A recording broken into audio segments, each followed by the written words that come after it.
Hey there, comic book fans. I'm back from the comic shop early this week. A day and a few hours early. Pretty big week for me at the shop. I got 7 comics, 6 of them on my pull list, and I picked up a first issue. And this is the freebie for the week, of course. Ninjak, which they now call Ninja K for some reason, because there's other ninjas with other letters of the alphabet, so I guess they kind of retconned the name, so now Ninjak is Ninja K. Ninjak has always been a pretty good comic book, but I haven't bought it in a while. Just because I find a lot of the Valiant comics disposable. They're nice reads, but for $4 a pop, oof. They're so disposable that it's kind of like... And I've tried to sell them after... Most comics these days are worse than cars. Any comic you buy for $4 in the store is worth $1 as soon as you bring it out of the store. So even like buying a series and then trying to sell it after you've read it is like, you're lucky if you can get $1 an issue. So why bother for some of this borderline stuff that even if they're good comics that I'm like never gonna read again. Lots of new stuff in comic shop news. Oops, there I go. I guess they got the Spider-Man news strip on the back instead of throughout. Oh, and I actually found something I wanted to buy in last week's comic shop news. First, I put Retcon on my pull list, which I bought the first 2 issues of. I was like, I liked that second issue, so I put it on my pull list. Then I saw something. I can't remember what the name of it is, but it's a spin-off of Empowered, which Adam Warren does. I have a friend who's a huge Empowered fan. I've only read a little of it, but there's some spin-off of it from Dark Horse in December about, I don't know, some demon ninja girl. But anyway, Carla Speed McNeil is drawing it, so that's what got my attention. So I put that on my pull list. So Carla Speed McNeil drawn Empowered spin-off. I'll be getting that in December. And here we go with Maestros. This is the one I put on I grabbed off the shelf because I liked the art. I think it's Steve Skroce does the art, Dave Stewart on the covers. And I guess Fantagraphics, what do they do? The lettering? Lettering and design. There we go. Steve Skroce, writer-artist. Dave Stewart. I can't remember. Did Steve Skroce used to do the Legion of Superheroes? I may have read some of that. But I remember liking his artwork in general, even though I haven't read a ton of his stuff. Oh, nice double-page spread. But I liked the previews of this. The artwork looked good to me, so I figured I'd give it a try. Some pretty neat stuff. One day I'm going to have... the reason I don't try a lot... There's a lot of artwork that... in image stuff that kind of turns me off these days, so I haven't tried a lot of new number ones lately. I'll have to do a video one time about art that turns me on and turns me off sort of thing. But no idea what it's about. I think it's some sort of magic guy in a magic universe or some such. Zero idea. Wallpaper on the background. But like I said, I liked the art, so I'll give the first issue a try. Speaking of liking the art, here comes Spy Seal issue number 3. Britain's slickest secret agent. I liked the art, and I liked the first, the Court and Steel Phoenix, issue 3. I liked the first 2 issues, so this one's on my pull list now. Feeling a little thin, though. Must be a 24-page format, which means there's no ads and stuff in the back. Because these days, most Image comics are around 22, 24 pages, though the comics themselves are 32 pages. So they stick ads and letters pages and stuff like that in the back, but I guess he's not doing that. But enjoying this story. Sort of, anthropomorphic animal spy stuff. Reminiscent, the art and style reminiscent of European graphic albums. Kind of a genteel spy, though there's death in it. It's not a James Bond sex and violence type spy. Like I said, I liked the first 2 issues, so I'm sure I'll like the third. There's our Spy Seal guy right there in his Dick Tracy overcoat. I guess this is the stuff they usually put in the back, too, of the 32-page stuff. But see, this story goes, well, I guess it goes almost to the end. We have an ad for the next. It goes to the next. Oh, Spy Seal pinup. Cool. Art by Rodridge Kardama. Nice Spy Seal pinup. But like I said, been enjoying this book. We'll keep getting it. And here comes The Savage Dragon, issue 227. Canada, welcome to Toronto. A new beginning. I guess they're relocating.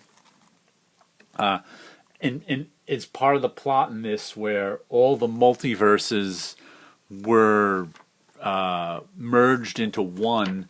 And now lots of people have all sorts of crazy memories of all the different multiverses. And people are really pissed off at aliens.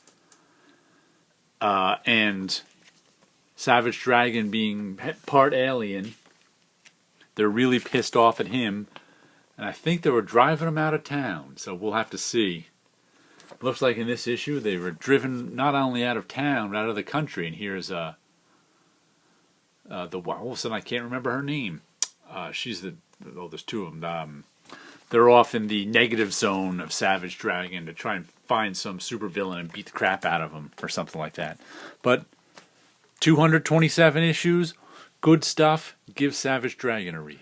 The Hero Denied Mage, issue number 3, and this is volume 3 of Mage. They all have different titles over Mage. Looks like he's going on the road. He's our reincarnation of King Arthur, and he's got this takes place 10, 20 years after the last story, and he's got a family now. He's been trying to hide from the forces of evil and magic, but they just found him. So he was supposed to have found God, who was he supposed to have found? The fifth mage or something like that, because he's not actually the mage. He's a reincarnation of Arthur Pendragon. There's a mage who is I guess the oh God, all of a sudden I forgot the name. Merlin role, who was in the first the like third mage or whoever he was in the first series, and he's supposed to find a new mage, and that's supposed to help them defeat the evil. But he's been running around for 20 years without finding that mage. So now he's been hiding from the forces of evil just because he's wanted to live a normal life, and it looks like that's over. He's gonna have to find the third or fourth or fifth mage and defeat all these forces before they destroy his family. Here we go with Invincible, issue number 141, The End of All Things, part 9 of 12. Wow, Invincible's ending. It's only 3 issues after this, and last issue he actually defeated the big bad villain of the piece. So I imagine these next 4 issues are just going to be kind of wrap up. I don't know if any other villain is going to pop up. If there's probably lots of dangling storylines. He got all burnt up in the sun last issue, but trying to save his dad. Looks like there's a lot of taking care of emotional business this issue. I don't know how much more action there's going to be in the last 4 issues, because, like I said, the big action has happened already. But I imagine they want sort of an emotional send-off to wrap things up rather than just a big fight, because there's been plenty of big fights in Invincible, and they want to wrap up the characters rather than the plot. So we'll see how these last 4 issues go. It's going to be sad when Invincible's gone. And here we go with Department H number 19. Another series that's a few issues away from ending. I like that. Oh, there's always a wraparound, because I think this is going to issue 23, they said at the beginning. There they go. We had a big cliffhanger at the end of last issue.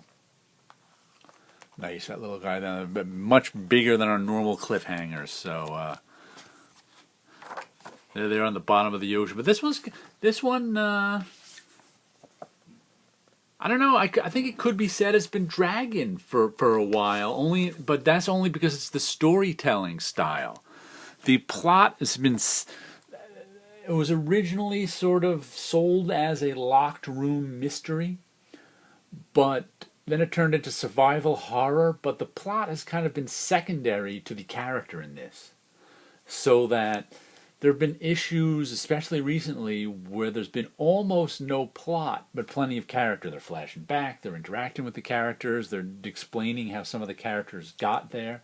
But it's that type of storytelling can be a little frustrating, because when something is about the plot and then they don't move the plot forward, they go into character stuff. It's like, I mean, if it started out being character stuff from the beginning, I would understand it better. So, though I still like it, I got nothing really bad to say about it, except that if you're expecting it to be about the plot, as we all thought in the beginning, it's not. So, Department H, issue number 19. It's going to 23, they say. Our final book of the week is Kill or Be Killed, number 13. Now, see, Kill or Be Killed has been about the characters from the beginning, though there's plenty of plot. From the very first issue, oh, nothing on the back.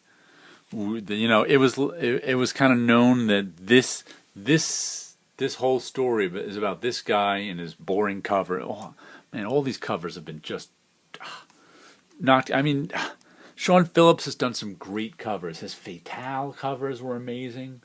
What was the one that was after that? That Hollywood one. They had some good covers on it. I've just not liked any of these Kill or Be Killed covers. They're just kind of this guy standing there with a shotgun. But anyway, this whole series has been getting into our lead character's head. Up there's the demon that's haunting him, or maybe not. We don't know if that demon is real or not. So it's been all about getting into this guy's head and where has led him. So though there's been plenty of plot, this one is really about him, this character. And the last couple of issues, the plot has really kicked it up a notch too. So we'll see, because this one, the plot can kick it up a notch for a couple of issues, and then we get into his head more, and things slow down. This one, like I said, this stuff here is inside his head. So there's a lot. This one mixes plot and character a lot, but since it's only one character, really, we see a ton of, it's kind of different from Department H that way, because Department H can all of a sudden go into the background of any character.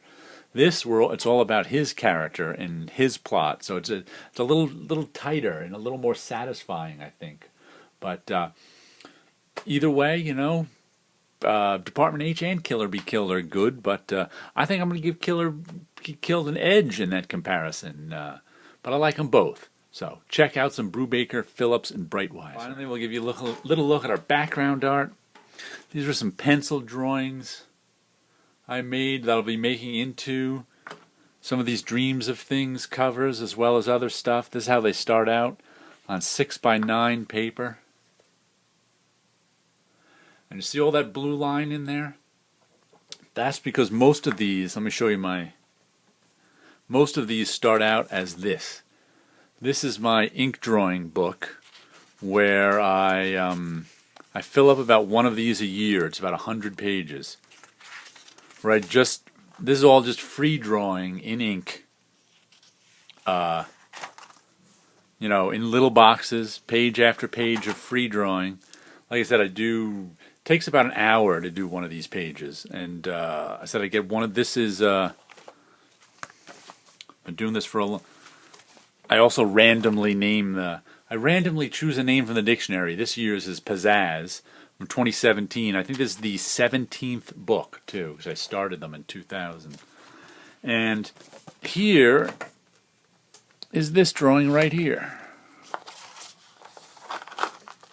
So you can see I took that, I have it scanned in, and I blew it up and printed it out in blue line. So you can see this drawing right here, all this blue line right here is actually this drawing. And that's how I start, whoops, dropped it.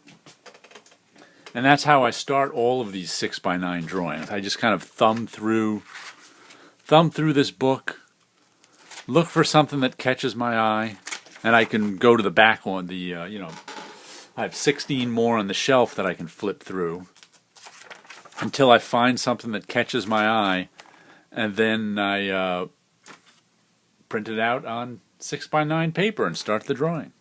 So there's a little look into the process, a little look at a few drawings, and you guys have a good week out there.